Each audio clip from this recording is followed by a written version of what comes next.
Bom dia, meu amigo. Agradeço pelo carinho mais uma vez, pelo convite. Para mim é uma imensa alegria poder estar aqui com vocês, participando deste evento, enviando aqui o nosso abraço fraterno a todos os amigos aí do Ceará e também de todo o Brasil, de todas as partes que nos acompanham.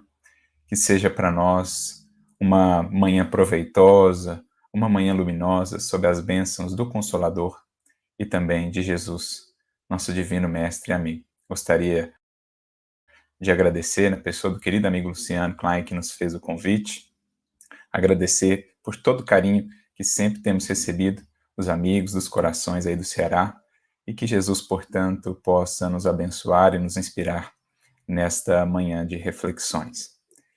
Dentro da temática central do evento, os dois mandamentos, os dois ensinamentos que nos foram trazidos pelo Espírito de Verdade, espíritas, amai-vos, espíritas, instruí-vos, como vemos lá em O Evangelho segundo o Espiritismo, nós pensamos trazer aqui a experiência deste apóstolo inesquecível que, ao longo da sua jornada, da tarefa com Jesus, foi, digamos, entendendo, compreendendo todo o alcance desses dois princípios, destas duas balizas. Naturalmente, que o Espírito de Verdade haveria de nos trazê-lo muito tempo depois da atuação deste apóstolo, mas, na verdade, o amai-vos e o instruí-vos já lá estavam no Evangelho de Jesus, bem como também poderemos encontrar esses dois princípios orientadores, quais balizas fundamentais do progresso do espírito, nos escritos deste apóstolo, sobre o qual falaremos. Muitos já devem ter compreendido que estamos a falar do nosso querido apóstolo Paulo, que ao longo da sua atuação, que ao longo da sua vivência na sementeira, na divulgação do Evangelho de Jesus, pôde ir melhor compreendendo a natureza humana e, justamente, amparado pelo Evangelho, entendendo por que é preciso conjugar de maneira muito equilibrada, de maneira realmente conjunta, harmoniosa, esses dois princípios norteadores da evolução do ser, da evolução do espírito. O amor, a representar os ganhos morais, o desenvolvimento do sentimento, da luz. Por outro lado, o instruir-se ou instruí-vos, a aquisição do conhecimento, a sabedoria, o discernimento, a razão, o bom senso. Esses dois pilares são aqueles, de fato, responsáveis por sustentar todo o edifício da iluminação espiritual do ser. Quando afastamos-nos de um desses elementos, quando pendemos excessivamente para um dos lados em detrimento do outro, eis então que surgem, digamos, os prejuízos, os malefícios, os equívocos na caminhada ascensional.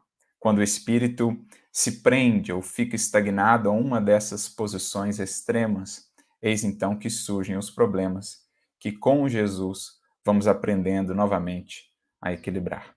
Então, nós gostaríamos aqui de trazer, pensando nessa temática central, uma abordagem prática, uma experiência vivencial do próprio apóstolo Paulo, que vai ilustrar para nós a importância de conjugarmos esses dois elementos, esses dois arcos divinos, digamos assim, que se complementam no todo da evolução espiritual, no círculo perfeito da iluminação do Espírito. Lembrando, inclusive, uma mensagem do nosso querido Emmanuel, que se encontra no livro Vinha de Luz, capítulo 116, em que ele faz justamente essa reflexão dessa complementariedade entre esses dois aspectos, né? O amai-vos e o instruí-vos. Ele irá nos dizer bondade e conhecimento, pão e luz, amparo e iluminação, sentimento e consciência são esses arcos divinos que se complementam, que formam os círculos perfeitos da caridade ou da iluminação do Espírito. Não somente receber e dar, mas também aprender e ensinar.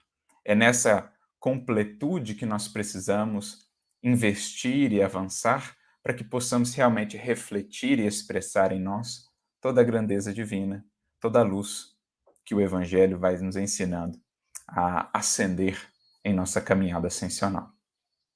E para podermos iniciar então a nossa reflexão, convidamos os amigos, as amigas a voltarmos um pouquinho no tempo, a retornarmos lá àqueles tempos do Evangelho, do cristianismo primitivo, aqueles séculos que ficaram marcados na história da humanidade por testemunhos tão belos, tão luminosos e inesquecíveis de fé, de renúncia, de humildade, de amor, de abnegação, uma capacidade sublime de sacrifício pessoal por essa causa redentora da humanidade. Lembramos, ainda hoje, todos nós, com o coração tocado, daqueles primeiros mártires, homens e mulheres que tudo deram por Jesus e pela causa do Evangelho. Vamos beber dessa fonte a fim de nos fortalecermos para a nossa própria caminhada, varando aí os desertos da vida, em busca da terra, da promissão, esse estado espiritual que eles alcançaram, de integração com o amor de Jesus, que os fez assim tão fortes, que os fez assim tão marcantes na história da humanidade, na história de cada um de nós. Nos relembramos aqui do caso do apóstolo Paulo, das suas lutas, quando ele, já bastante avançado na sua tarefa, encontrava-se na cidade de Roma. Ele, que chegou a Roma por meios, digamos, inesperados, quando intentava ir à cidade, uma viagem que há muito já planejava, alguns contratempos surgiram e ele foi convocado por Jesus a retornar a Jerusalém, por meio de um emissário de Tiago, que o alcançou ali em Corinto, solicitando auxílio da parte de Tiago. Ali ele reconcilia-se com aquele dentre, ou né, na comunidade dos discípulos, na comunidade apostólica, aquele com o qual talvez ele tivesse as maiores dificuldades, mas ali eles se reconciliam, consolidam de fato uma bela amizade, uma compreensão mútua. E aí, como nós sabemos, Paulo Estevão, essa obra fantástica, nos esclarece de maneira assim tão bela acerca desses acontecimentos. Ele acaba sendo preso, fica preso ali por um bom tempo naquela região, ali na Palestina mesmo, em Cesareia, e depois, em um determinado momento, acaba sendo transferido para Roma após apelar para César, na condição de cidadão romano, esse título que ele possuía, ele tinha essa condição. E assim se deu, ele chega então a Roma como um prisioneiro não dos romanos, ele dirá nas suas cartas, mas um prisioneiro do Cristo. Porque, embora fisicamente preso, a palavra divina não estava presa. Pelo contrário, ele sabia transformar a ocasião da prisão numa tribuna ainda mais valorosa, um potencial ainda maior para a difusão daquela mensagem pelo próprio testemunho que ele dava de fé, de confiança, de resignação ante aqueles acontecimentos.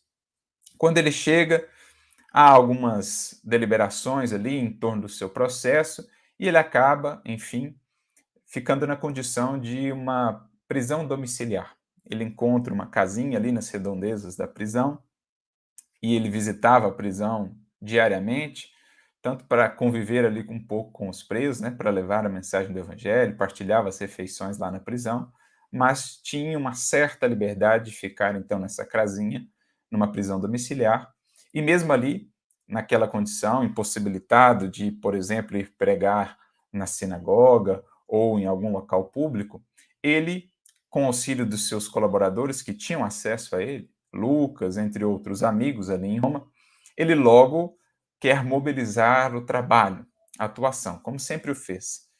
Em toda a sua vida, apesar das muitas dificuldades que vivenciou, sempre esteve ativo, sempre buscando extrair o máximo de cada circunstância, sempre buscando tirar o melhor de cada experiência. Então, ele logo solicita aos seus colaboradores que trouxessem ali para aquela casinha alguns dos principais representantes do judaísmo ali em Roma, para que pudesse explicar-lhes a mensagem de Jesus, a proposta do Evangelho, qual a sua relação com a primeira revelação.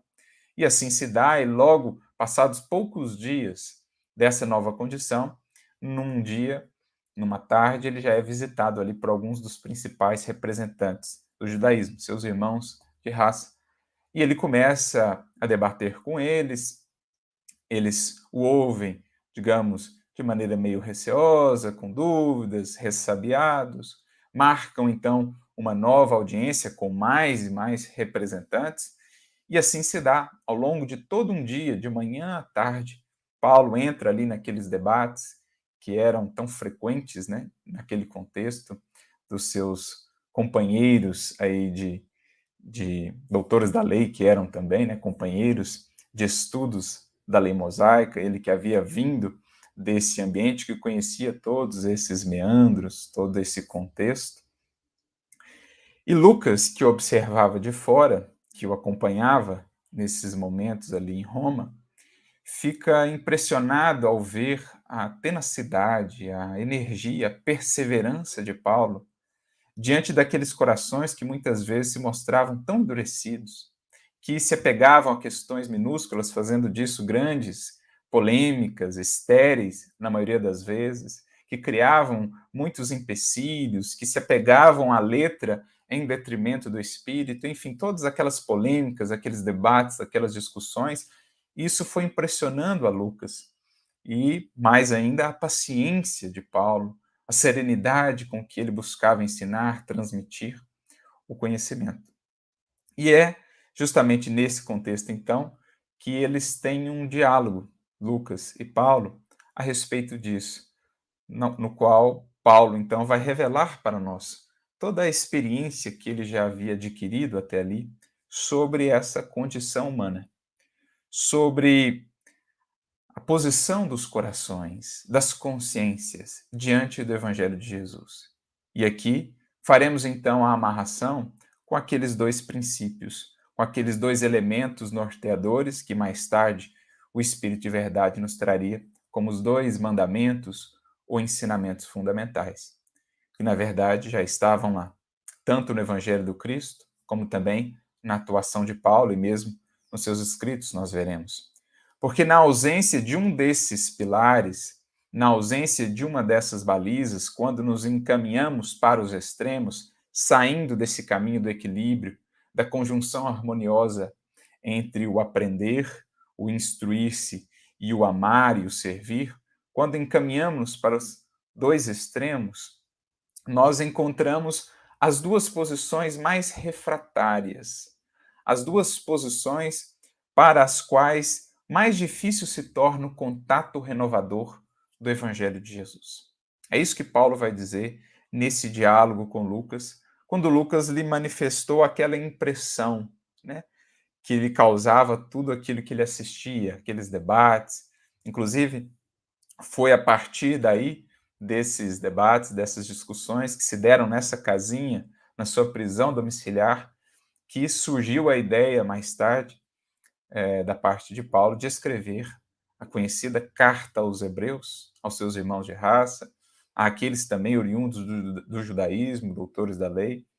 Ele escreve essa carta, que embora os estudiosos, muitos deles hoje, não reconheçam como sendo dele, nós o sabemos por meio do nosso querido Emmanuel que de fato é, porque foi uma carta toda trabalhada com muito carinho, com muito esmero, com muita reflexão da parte dele, por isso até as diferenças de estilo em relação às outras cartas, que eram escritas mais no calor, digamos, da tarefa, da luta. Essa carta que foi escrita por ele, que é realmente muito profunda, mas também muito simbólica, é preciso ter todo um conhecimento mesmo da primeira revelação para poder penetrar em tudo que ele ali transmite. Essa carta ela surge a partir desses debates.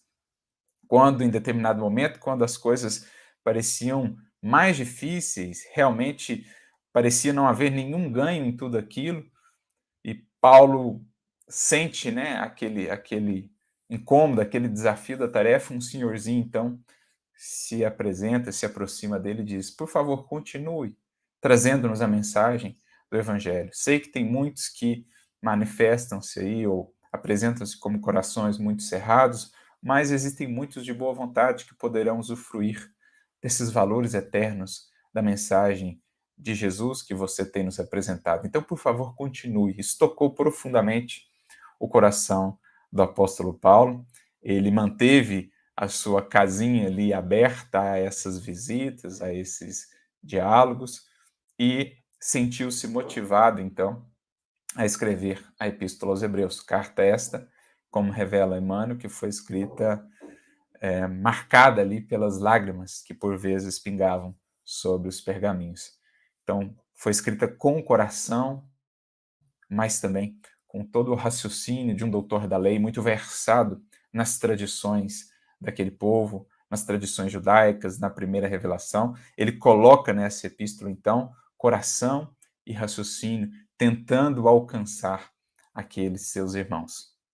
Pois bem, esse diálogo, então, nos chama a atenção por causa justamente da resposta do apóstolo Paulo, que revela, digamos assim, para nós, toda essa experiência já de um apóstolo com mais de 20, 25 anos, por volta disso, imagino a época, de tarefa.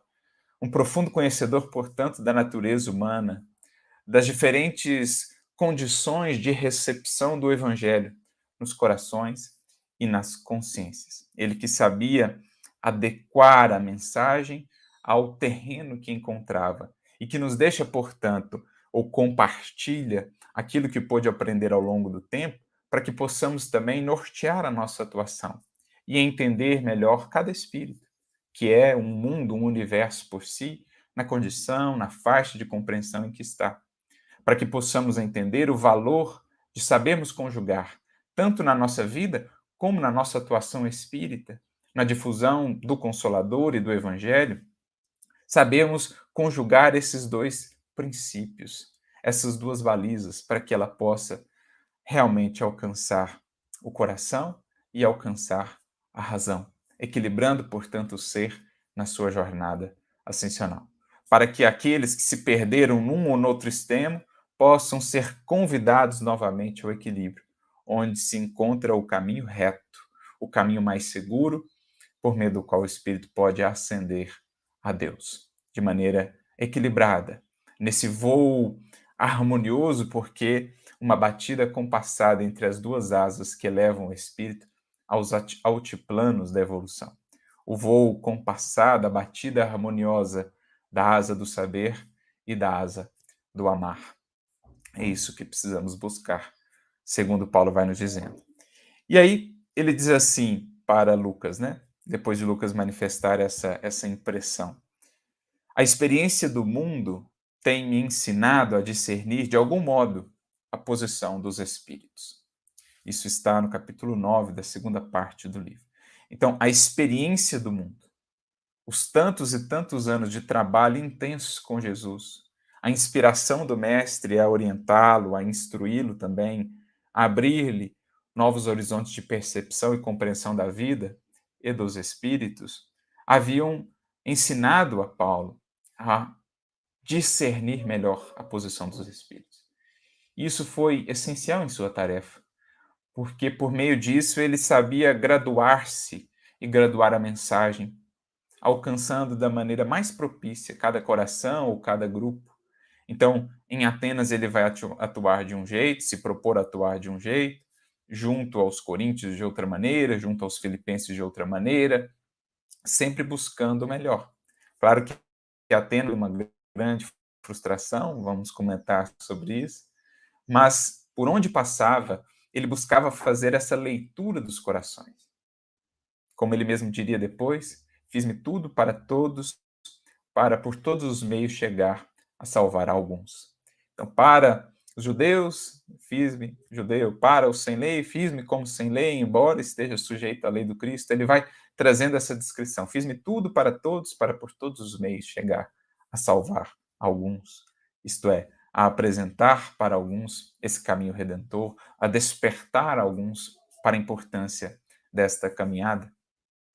Então, ele tinha essa habilidade, foi desenvolvendo essa habilidade de ler, de compreender os espíritos, de entender o tempo de cada coração, de entender que a sementeira embora pareça completamente estéril agora, será sementeira para o porvir.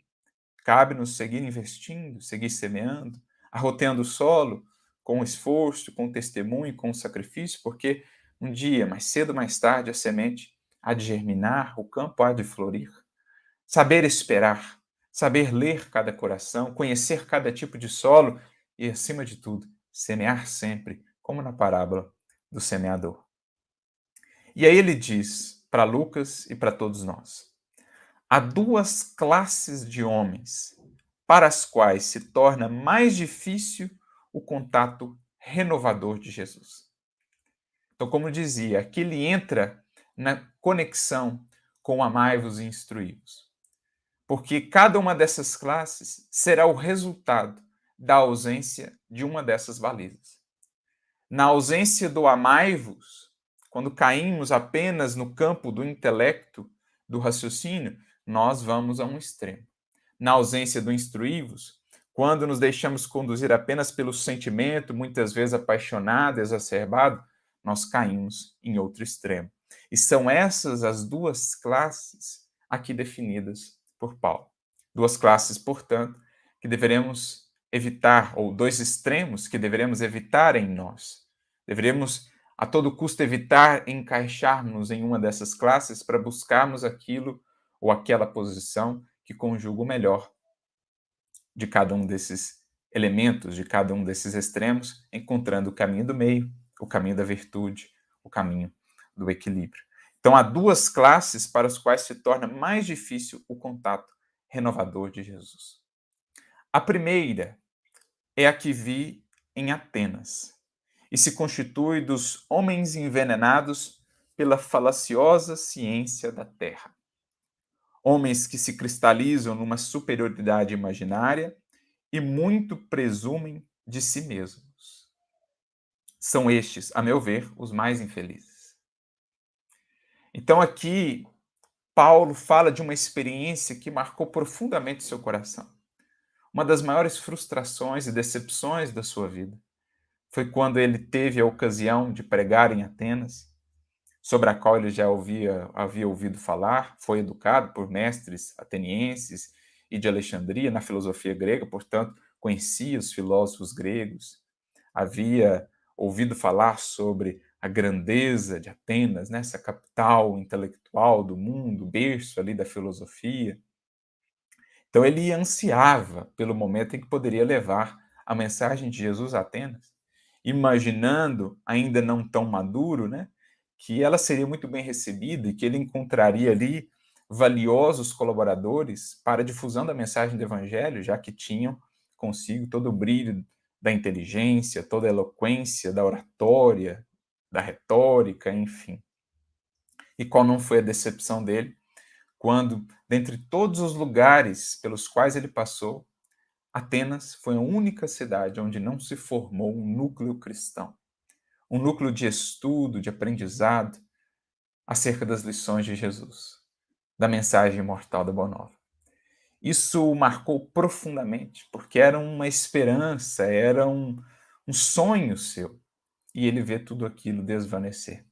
Mas mais tarde aqui, né, como lemos nesse trecho, mais maduro, ele pôde compreender, então, a condição dos atenienses, que revelavam ali uma frieza mais fria do que o mármore que ornamentava aquela bela cidade. É a frieza do intelecto que se apartou do sentimento, que se desconectou da humildade, que é esse solo de fertilidade, de vida interior. Apartado do sentimento, o intelecto prende-se a essa indiferença, encastela-se nessa ilusão quanto a si mesmo, coloca-se numa posição falsa de apreensão da vida, do universo, do Criador. Como se crê superior demais, acima demais dos outros, das outras teorias que não as que ele partilha, o indivíduo torna-se incapaz de discernir com clareza, torna-se incapaz de sentir a essência das lições, a essência da vida, dos fenômenos, porque tudo ele traz para esse campo da análise fria, da análise puramente racional, em que falta muitas vezes a luz que o sentimento confere, a luz do bom senso, a luz da verdadeira apreensão, a maturidade do senso moral, como diria Kardec.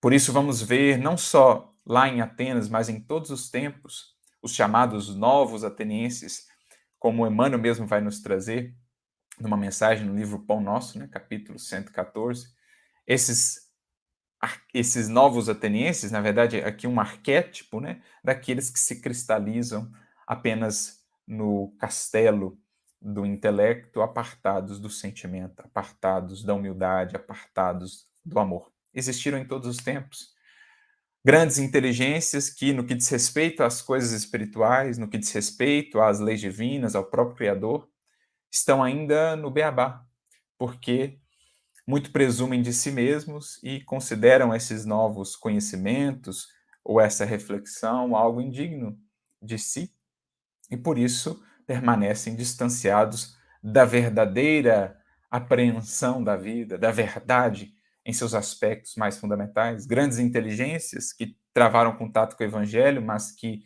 ali nada viram de especial, que mais tarde travaram contato com o espiritismo, mas que também ali não viram nada de especial, além de fenômenos mais ou menos interessantes. Por isso Kardec dirá que não basta a inteligência, o intelecto, para poder penetrar no âmago da doutrina espírita, é preciso antes essa maturidade do senso moral, que nasce do sentimento renovado, do sentimento iluminado pelo amor e pela humildade. Por isso, o apóstolo Paulo aqui diz que esses, na sua visão, eram os mais infelizes, porque nessa posição de indiferença, de frieza, visitados por tamanha luz, mas incapazes de vê-la, porque cegos, né, pelo próprio orgulho e pela própria vaidade, embora julgando-se assim tão iluminados, tão portadores, né, de, de expressões de luz. Então esse é o primeiro tipo, o tipo mais grave aqui na visão paulina, daqueles que encaminharam, enveredaram apenas pela senda do instruí-vos, esquecidos do caminho paralelo que deve ser também percorrido, o caminho do amai-vos.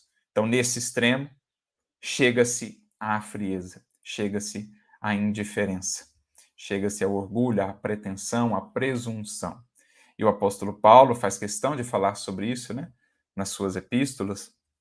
Por exemplo, na sua primeira epístola aos Coríntios, naquele famoso capítulo 13, em que ele trata do amor, da caridade, ele chega a dizer: se tivesse o dom das profecias, se conhecesse todos os mistérios e toda a ciência, se não tivesse amor, se não tivesse caridade, nada seria.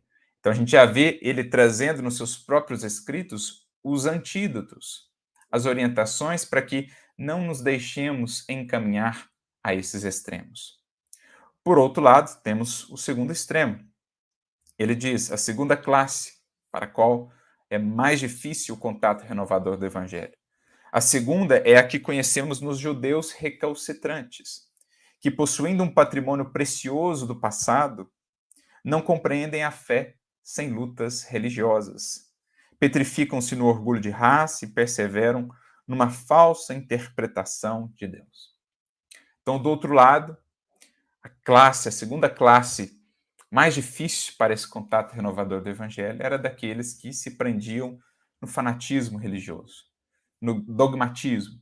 Aqueles que, apartados de uma análise mais racional, mais equilibrada das coisas, do bom senso, da razão, encaminhavam-se para os caminhos do sentimento apaixonado, do sentimento exacerbado, que muitas vezes culminava no fanatismo, nas labaredas aí da perseguição. Então nós temos de um lado a frieza, do outro lado o calor da paixão, do fanatismo. De um lado a frieza da indiferença, da presunção, do orgulho, do outro lado o fogo, a labareda da perseguição, do dogmatismo, do fanatismo. Então, entre esses dois extremos, precisamos aí aprender a caminhar. Lembra-nos, inclusive, aquela passagem que está narrada, né, lá em Marcos 9:22, daquele indivíduo obsidiado que era levado, né, entre a água e o fogo, simbolicamente a representar essa nossa posição quando ainda apartados de Jesus. e da proposta terapêutica, curativa e libertadora do Evangelho, a gente fica caminhando entre o fogo e a água, né? Entre a indiferença e entre o fogo aí das paixões. A gente fica de um extremo a outro, caminhando de um extremo a outro quando não conseguimos com o Cristo aliar o amai-vos e o instruí-vos. Então Jesus chega e cura aquele indivíduo, mas é muito simbólica a passagem desses dois extremos que marcam o espírito quando ainda distanciado da proposta renovadora do Evangelho. É o que nós vemos aqui. Os atenienses, aqueles que Paulo encontrou em Atenas, representam um arquétipo, uma postura espiritual que não existiu apenas naqueles tempos, mas que segue ainda a existir. São os novos atenienses, a mensagem que a gente já citou, com o nosso capítulo 114. Do outro lado, os judeus recalcitrantes ali representam também um arquétipo, o daqueles que se fanatizaram no âmbito da religião, na defesa apaixonada das suas ideias, até tem um sentimento, tem devoção, mas apartado do equilíbrio, do bom senso, da razão, que precisa, digamos, orientar melhor os sentimentos, né? Discipliná-los. Então nós temos aí um outro arquétipo desses, ou dos fariseus, né? Sem uma generalização, mas o arquétipo que representa, os fariseus que existiram não só no judaísmo daquele tempo, mas em todas as religiões ou outras causas mesmo ao longo dos séculos. Esses fariseus que seguem vivos, Emmanuel também tem uma mensagem, Vinho de Luz, capítulo 54, em que ele nos apresenta também esse outro arquétipo, né? Os fariseus que seguem vivos aí em todos os tempos, a representarem aqueles que se fanatizaram nas suas buscas religiosas, nas suas buscas espirituais, que perseguem, que excluem, que segregam, enfim, que tentam se impor. São os dois extremos, esses dois arquétipos, os novos atenienses, os fariseus de todos os tempos, que encontraremos aí em todas as civilizações, em todas as religiões, posturas ou posições que deveremos, claro, de todo modo, evitar. Deveremos analisar em nossa caminhada se estamos nos encaminhando para esta ou para aquela outra, porque a posição do equilíbrio, como aprendemos com Jesus, estará justamente nesse meio. Então é muito interessante a gente ver como que Paulo, ao longo da sua trajetória, né, nessa experiência de divulgação do Evangelho, conhecendo os corações, ele pôde identificar esses dois arquétipos que ainda marcam o mundo e que o Evangelho, agora ainda mais explicado pelo Espiritismo, vem justamente ajudar a recompor num caminho de equilíbrio, destacando, sim, a importância da instrução, do estudo, desde que não esteja ela apartada do sentimento que ilumina, que nos traz a verdadeira capacidade de apreensão, de penetrar no âmago das coisas. Me recordo do nosso querido Emmanuel, uma mensagem que ele nos traz no livro Coletânea do Além, em que ele fala, né, do sentimento, da razão, e ele nos diz: muito se tem falado em nosso movimento da fé raciocinada, mas pouco se fala sobre uma razão iluminada. Porque o raciocínio apartado da luz que se acende no coração, ele muitas vezes envereda por verdadeiros labirintos de sombra. O raciocínio apartado da luz orientadora do amor chega a justificar os maiores absurdos diante da lei divina. Basta olhar para a história da humanidade. Quantos não temos visto ao longo dos séculos que eram grandes expressões de inteligência, com uma capacidade de raciocínio, com uma horizontalidade, digamos assim, impressionante, mas que se perderam, colocando esse raciocínio a serviço do egoísmo, a serviço do interesse pessoal.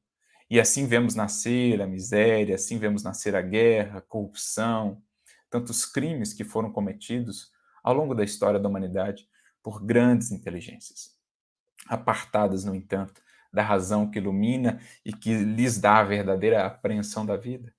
Ou grandes inteligências que realmente se encastelam nessa torre de marfim, né, considerando-se lá muito acima dos demais, mas distanciados da realidade dos corações, da convivência que enriquece, que traz de fato vida e progresso para o espírito.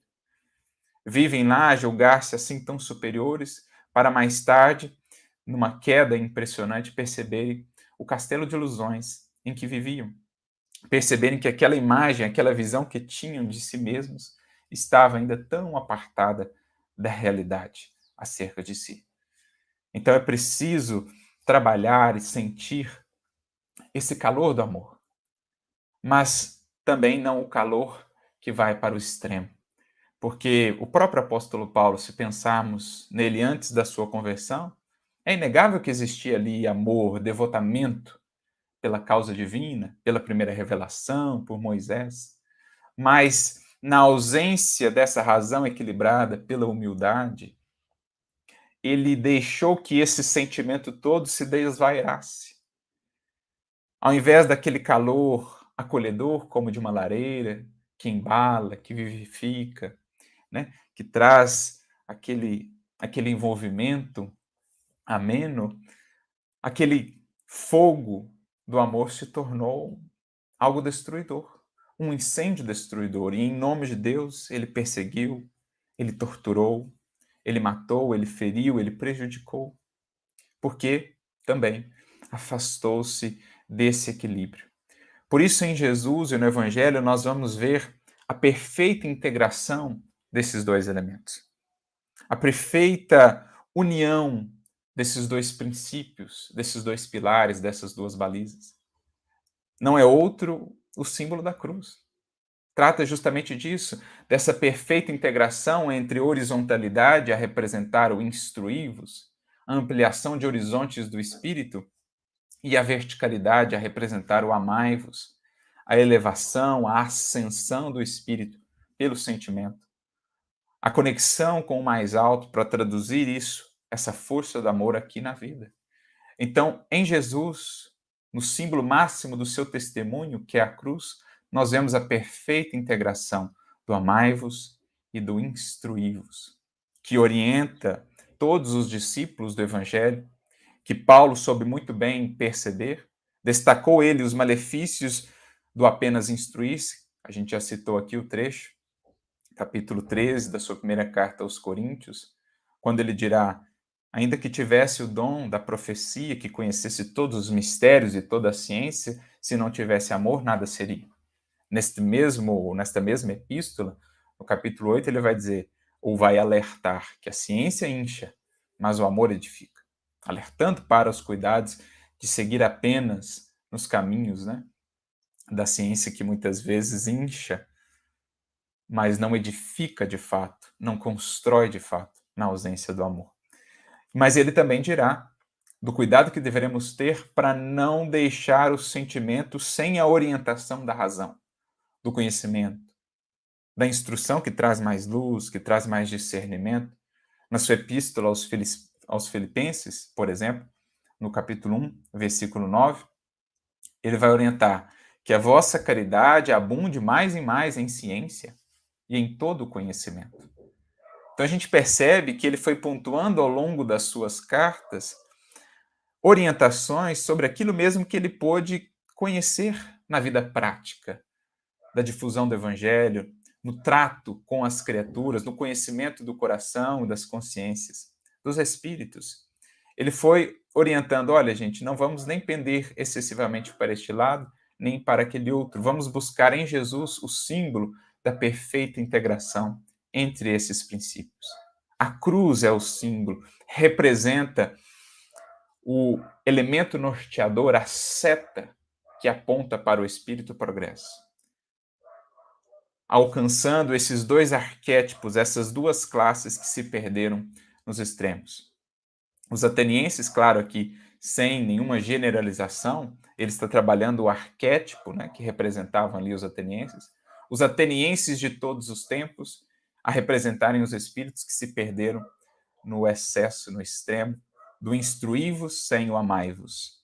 E os religiosos, aqui representados, né, pelos judeus recalcitrantes, sem generalizar, claro, os judeus, mas o arquétipo que representavam, os fariseus dogmáticos de todos os tempos também, que se perderam nos excessos do amar ali a uma causa, a uma ideia, sem a instrução, o equilíbrio da razão, da lucidez, da ponderação. Os dois extremos, em Jesus encontrarão uma resposta, convidando-lhes novamente a esse caminho do meio. Vamos amar, vamos servir para iluminar o coração, mas vamos instruir-nos, vamos aprender para iluminar cada vez mais também o raciocínio, os nossos horizontes. Dessa fusão, o que há? Ascensão. Por isso é a cruz como que essa seta apontada para o mais alto, como a dizer que dessa junção harmoniosa, o que surge, a que isto aponta? Ao infinito, à eternidade. Por isso, Jesus é essa síntese que o Espírito de verdade, ele próprio, vem recuperar mais uma vez para nós. Espíritas, amai-vos, eis o primeiro ensinamento. Instruí-vos, eis o segundo. É o que Paulo também vai dizer, né? Quando a gente vai na sua primeira epístola aos Coríntios, por exemplo, lá no capítulo 1, no versículos 22 a 24, ele traz exatamente isso que nós escrevemos aqui, claro que com outras palavras, mas a ideia, a essencialidade é a mesma. Ele diz assim: porque os judeus pedem sinal e os gregos buscam a sabedoria. Os judeus aqui, sem generalização, mais uma vez, é o arquétipo que ele está trabalhando, aqueles que se perderam no dogmatismo e que viviam atrás de Jesus e depois também de Paulo, buscando sinais, buscando comprovações, mas na verdade buscando impor ainda as suas ideias, buscando de toda maneira eliminar ali aquelas renovações, aquela renovação de compreensão que julgavam perigosas, né? Então, nós temos, de um lado, esses a pedirem sinal, de outro, os gregos, mais uma vez, sem generalização, mas o arquétipo daqueles que se perderam na frieza do intelecto, na presunção de si mesmos, buscando aí uma sabedoria, mas não a sabedoria divina, sabedoria muitas vezes humana, limitada, ainda tão estreita, porque apartada da humildade, que abre a porta da verdadeira sabedoria. Aliás, esse é um tema que Paulo trabalha muito nessa carta aos Coríntios, lembrando que ela foi a primeira comunidade, né, visitada por ele depois de Atenas. Então, ele meio que associou a sua estada ali em Corinto com aquela experiência de Atenas, depois escreve a Corinto, falando desse cuidado, né, dessa distinção entre a sabedoria humana, a sabedoria divina, esta última, a divina, apenas acessível àqueles que amam, àqueles que encontram humildade de fato. Então, de um lado, aqueles que se perderam no extremo, de outro, os que se perderam no outro extremo, como a gente viu no Paulo Estevão também. E a esses, o que ele diz? Versículo 23. Mas nós pregamos a Cristo crucificado. Fica difícil de entender se a gente faz uma primeira leitura superficialmente, sem entender todo esse contexto. O que representava o Cristo crucificado pregado a esses dois arquétipos, a essas duas posturas espirituais? O convite à síntese, o convite ao caminho do meio, o convite ao reequilíbrio. Aos que se perderam nas paixões, no dogmatismo, nas labaredas até da perseguição, o convite ao orvalho, digamos assim, ao refrigério da serenidade, da ponderação, do bom senso, da lucidez. Aos que se perderam na frieza da indiferença, da presunção, do orgulho, da vaidade, o calor do amor, do serviço, da caridade, da fraternidade, trazendo-os de volta ao equilíbrio. Há uma temperatura mais adequada de vida, de posição espiritual. Então, por isso que ele pregava o Cristo crucificado a ambos, como a dizer, aqui está o caminho do meio, vamos nos amar, vamos nos instruir. Então, mas nós pregamos a Cristo crucificado, que é escândalo para os judeus e loucura para os gregos. Porque, naturalmente, os espíritos que se cristalizaram nessas posições extremas vão ter tremenda dificuldade em perceber essa mensagem da cruz, em perceber o exemplo e o testemunho do Cristo.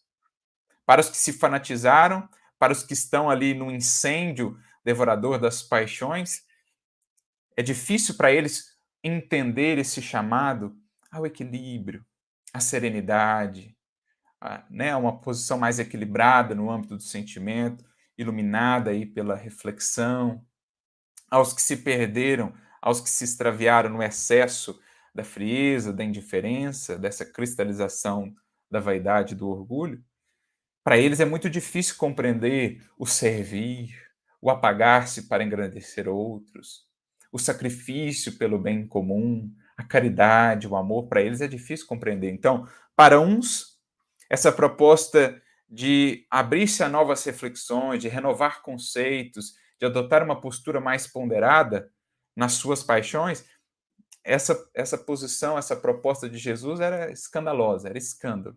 Para outros, na sua cristalização do eu, da vaidade, na indiferença, lá no mármore, né? Frio ateniense, o servir, o amar, o apagar-se era loucura. Então, escândalo e loucura.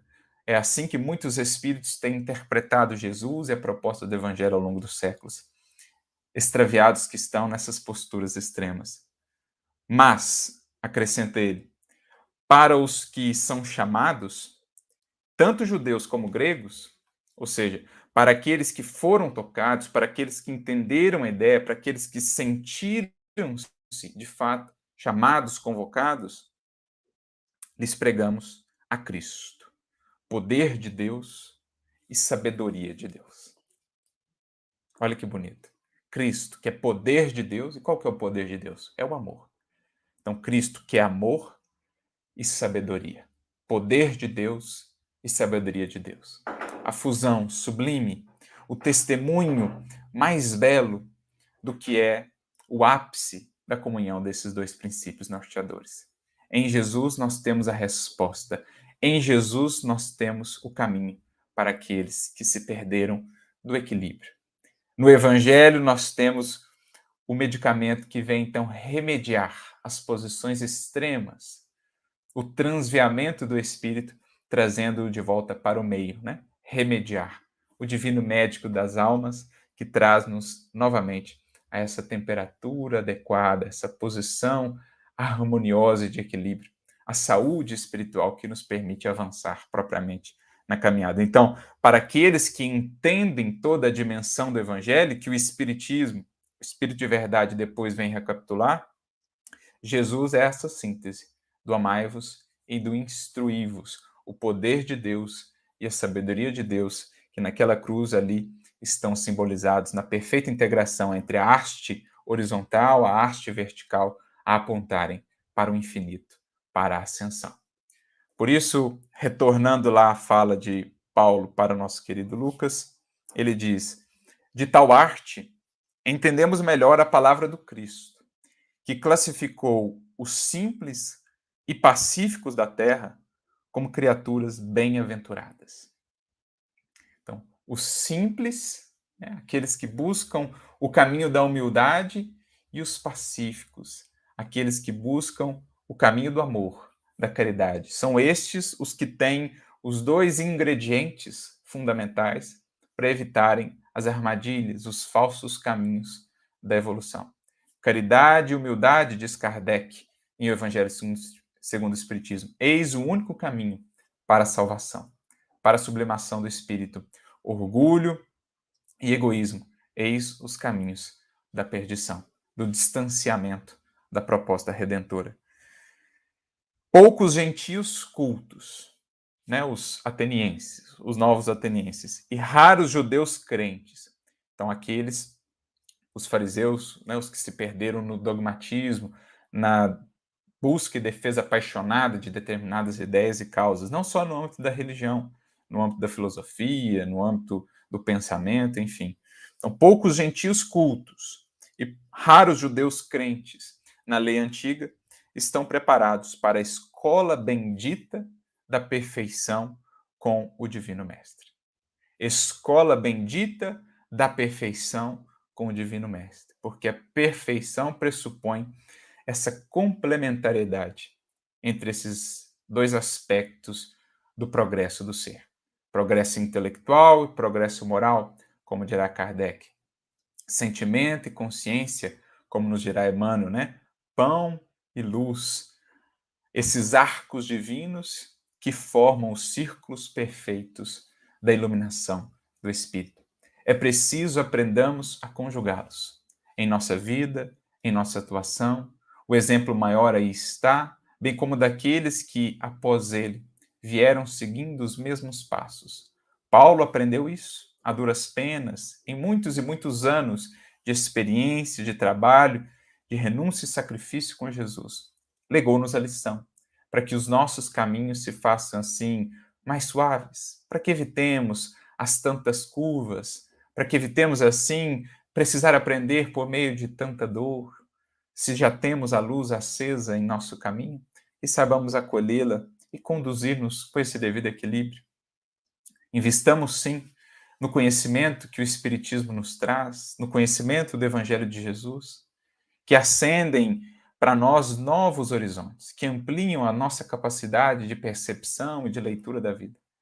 Mas temos o cuidado para não nos perdermos neste caminho que muitos de nós temos trilhado secularmente, trazemos até, de certo modo, atavicamente, essa tendência em seguir apenas pelos caminhos do raciocínio e do intelecto. Outros terão mais dificuldade com a questão do equilíbrio do sentimento. Muitas vezes sentirão essa tendência à imposição, a essa paixão que os parece incendiar. Saibamos dosar isso. O serviço no bem, a experiência do amor, na lucidez do raciocínio, para que possamos nortear melhor o nosso sentir e o nosso viver. Saibamos, enfim, amigos, conjugar com Jesus o estudo e o serviço, a lucidez, o bom senso kardeciano e a caridade, a fraternidade, que são bandeiras fundamentais do Espiritismo do Consolador. Estaremos, assim, seguros num roteiro definido, num roteiro certo, que há de nos conduzir a outros patamares de evolução para sermos cada vez mais úteis a Jesus na longa, na árdua, na porfiada jornada de ascensão. Não por acaso Kardec, de maneira muito inspirada, certamente conduzido pelos Espíritos, legou-nos, digamos assim, duas bandeiras que talvez são aí das mais conhecidas em nosso movimento espírita, em nossa seara espírita, quando nos disse que fé inabalável é somente aquela que pode facear a razão em todas as épocas da humanidade. O convite, portanto, a instruí-vos, mas também, disse-nos ele, fora da caridade não há salvação. É o convite ao amai-vos. Fundamos tudo isso na nossa experiência e estaremos com Jesus expressando toda a beleza e a perfeição daquilo que é o Evangelho, essa escola bendita com o Divino Mestre. Que Ele abençoe e inspire a cada um em suas jornadas. Sigamos aprendendo com Paulo, com Jesus, o caminho em direção à luz divina do Criador. Muita paz a todos.